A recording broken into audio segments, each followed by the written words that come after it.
தெரியாதுங்கிறதுக்கு வைக்கல. உனக்கு எல்லாம் என்ன செய்யணும், தெரியணும். ஜனங்கள் இதை அறியாம இருக்கிறாங்கப்பா. இது எந்த உலகம்? அப்பொழுது இருந்த உலகம். இது எதுன என்ன செய்யப்பட்டான்? ஜலப்பிரளயத்தினாலே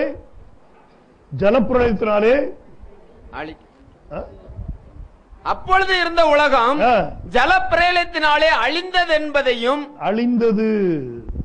அப்பொழுது இருந்த உலகம் என்ன செய்ச்சு?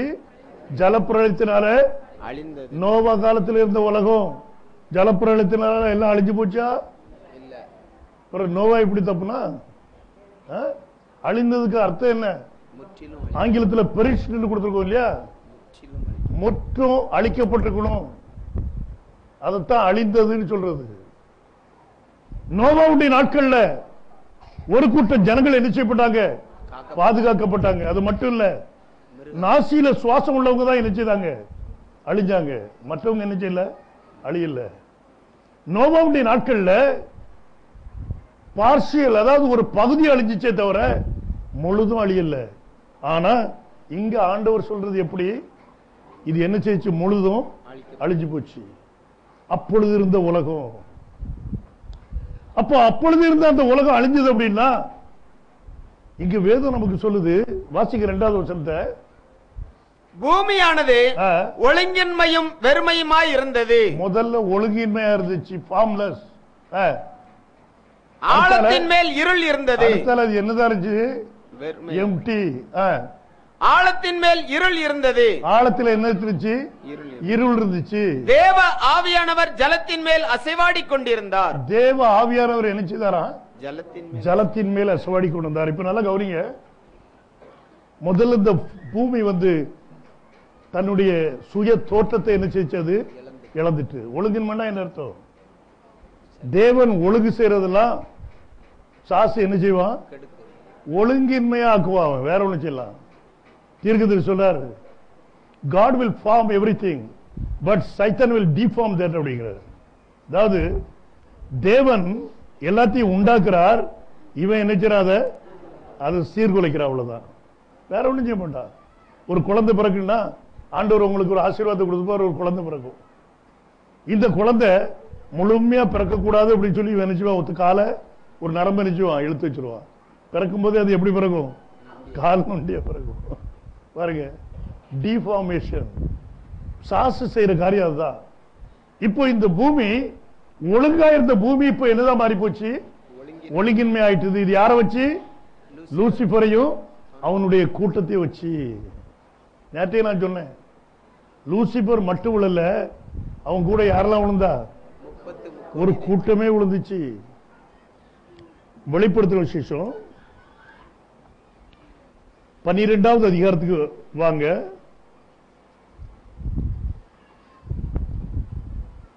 வாசிங்க. 3:4 வாசிக்க பார்க்கலாம். அப்பொழுது வேறொரு அடையாளம் வானத்திலே காணப்பட்டது. 7 தலைகளையும் 10 கொம்புகளையும் தன் தலைகளின் மேல் 7 முடிகளையும் உடைய சிவப்பான பெரிய வலுசர்ப்பம் இருந்தது. பெரிய வலுசர்ப்பம் இருந்தது. அதன் வாள் வானத்தின் நட்சத்திரங்களில் 1/3 பங்கை இழுத்து அவைகளை பூமியில் விழ தள்ளிற்று. எத்தனை பேர் இழுத்து போடுச்சா? 1/3 பங்கு. நம்ம நேத்து பார்த்தோம்ல, அதான் எத்தனை பேரு? 33 கோடி. பைபிள் சொல்லுது. இவ்வளவு பேர் விழுந்தா இந்த பூமியுடைய நிலைமை என்ன ஆகும்? யோசிச்சு பாருங்க. பூமி ஒழுங்கின்மை எந்திரிச்சு மாறிட்டது. முதலாவது அது ஒழுங்கின்மையா மாறுது. இரண்டாவது இது என்னதாயிட்டுதான்? வெறுமை ஆயிட்டது. வெறுமை எப்படி ஆக முடியும்? இது விழுந்ததுனாலே ஆச்சு இல்ல. ஆண்டவர் அந்த பூமி என்னச்சதான் ஜலப்பிரளயத்தினால வெறுமையாக்கிட்டார். வேதம் இந்த பூமி வெறுமைன்னு சொல்லிச்சுன்னா முற்றிலும் டெஸ்ட்ரக்டட், முற்றிலும் அது என்ன செய்யப்பட்டிருக்கு? அழிக்கப்பட்டிருக்குது. ஒரு பாத்திரத்தில் உள்ள எல்லா பொருளையும் நீங்க எடுத்துட்டு தண்ணி வச்சு கழுவிட்டீங்கன்னா அது என்னது? வெறுமை.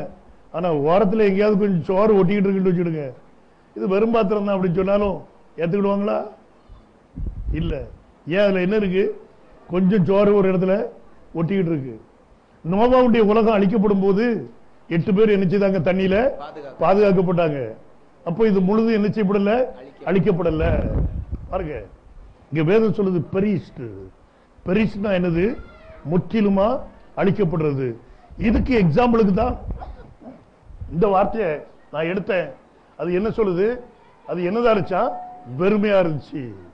அந்த உலகத்தை பார்க்கிறோம், அந்த பழைய உலகம், அந்த உலகம் வெறுமையா இருக்கு. எப்பா அப்போ அதுல இருந்ததெல்லாம் என்ன செஞ்சு? முற்றிலும் அழிக்கப்பட்டு போச்சு. ஒண்ணு கூட மிஞ்சல பிரதர், முழுவதும் அழிக்கப்பட்டு போச்சு. பாருங்க, வாசி. வெறுமையா இருந்தது ஆதியாகமம். பூமியானது ஒழுங்கின்மையும் வெறுமையுமாய் இருந்தது, ஆழத்தின் மேல் இருள் இருந்தது. ஆழத்துல என்ன இருந்துச்சா? இருள் இருந்துச்சு. இப்போ இந்த ஒளியா இருந்த அந்த தூதன் இல்லையா, தூதர்கள் எப்படியா இருந்தாங்க? ஒளியா இருந்தாங்க. இந்த ஒளியா இருந்த தூதர்கள் பாவம் செய்த நிமித்தமா, தப்பு பண்ணது நிமித்தமா என்னதான் மாறிட்டான்? இருளா மாறிட்டான். முன்னால ஜீவன் இருந்துச்சு அவனுக்குள்ள, இப்ப என்ன இருக்கு? மரணம் இருக்கு. அப்ப மரண தூதன் யார்? இப்போ இருள்னாலே என்னன்னு அர்த்தம்? மரணம் அர்த்தம். மரண இருளின் பள்ளத்தாக்கிலே நான் நடந்தாலும்.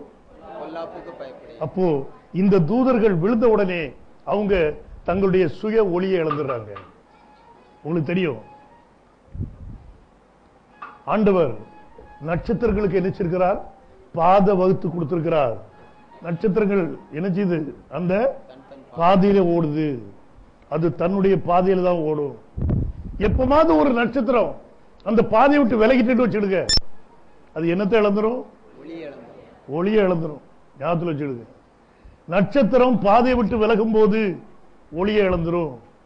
தேவதூதன் ஆண்டவருடைய கட்டளையை மீறும் போது அவனுடைய ஒளி என்ன செய்யுது? மனுஷன் தேவனுடைய கட்டளையை மீறும் போது அவன் என்னத்தை இழந்தான்? ஒளியை இழந்துட்டான். தேவ மகிமை என்ன செய்தான்? இழந்துட்டான். ஒளியை இழந்துட்டான். இருளாய் போச்சு. இப்போ ஆழங்கள் உண்டாச்சுது. இந்த ஆழங்களுக்குள்ள என்ன இருக்குது? இப்போ இருள் இருக்கு. அந்த ஆழம் தான் என்னது? பாதாளம். அது உங்களுடைய இருப்பிடம் கிடையாது. யாருடைய இருப்பிடம்?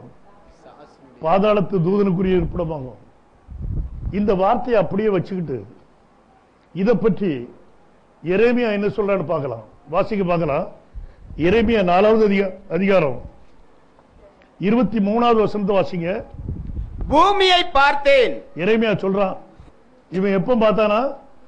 ஆதாம் ஏவாள் உண்டாகிறதுக்கு முன்னால உள்ள அந்த காட்சி அவங்க சொல்றான்.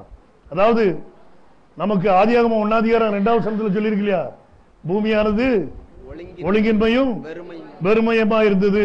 அந்த காட்சிய இந்த எரேமியா தீர்க்கதரிசி பார்க்கிறான். பாத்தீங்களா? ஒரு தீர்க்கதரிசியுடைய கண் எங்க வரைக்கும் போகுது? முன்னும் பின்னும் பார்க்கக்கூடிய கண் அவனுக்கு.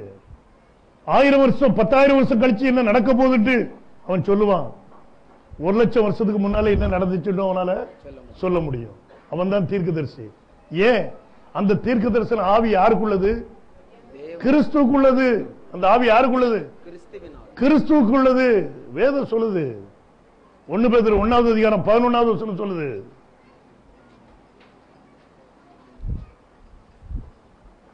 தங்களில் உள்ள கிறிஸ்துவின் ஆவியானவர், தங்களில் உள்ள கிறிஸ்துவின் ஆவியானவர் கிறிஸ்துவுக்கு உண்டாகும் பாடுகளையும், கிறிஸ்துவுக்கு உண்டாகும் பாடுகளை, அவைகளுக்கு பின்வரும் மகிமைகளையும் முன்னறிவித்த போது. இந்த முன்னறிவிக்கிறவங்க யாரா? தீர்க்கதரிசிகள். இந்த தீர்க்கதரிசிகள் இப்ப பாருங்க, கிறிஸ்துவுக்கு உண்டாக போற பாட என்ன செய்தானா? முன்னறிவிச்சானா. ஆனா அதை அறிவிக்கிறது யாரு? தங்களில் உள்ள கிறிஸ்துவின் ஆவியானவர். அப்போ ஏசாயா கிறிஸ்துவுடைய பாடு மரணத்தை அறிவிச்சானே, அந்த ஏசாயாக்குள்ள யார் உட்கார்ந்து பேசுறது? கிறிஸ்து. ஞாபகத்தில் வச்சிடுங்க, அது கிறிஸ்துவுடைய ஆவி. இஸ்ரவேல் ஜனங்களுக்காக பரிவித்து வைத்தான். மோசே என் பேரை கிறுக்கி போடுறோம், அவங்களுக்கு நீர் அழிக்கிறதா இருந்தான்னு சொன்னான். அது யாரு? கிறிஸ்து. மோசே தன்னை ஈடுபட கொடுக்க முடியுமோ இஸ்ரவேல் ஜனங்களுக்காக? இல்ல. அது யார்? அது கிறிஸ்துவனுடைய ஆவி. பாருங்க, கிறிஸ்துவனுடைய ஆவி எரேமியாக்குள்ள இருக்குது. இப்போ உலகத்தோரத்துக்குள்ள கொண்டு போறாரு அவனை. பாப்பா, உனக்கு இந்த காட்சியை காட்டுறேன். ஆதியில லூசிபருடைய நாட்கள்ல இந்த பூமி அழிக்கப்பட்டுச்ச, அந்த சம்பவத்தை உனக்கு நான் காட்டுறேன் அப்படின்னு சொல்லி கூட்டிட்டு போய் அவனுக்கு அங்க காட்டுறாரு. பாருங்க, அவன் இப்ப பேசுறான். வாசிக்கு 23வது வசனம். நான் பூமியை பார்த்தேன்,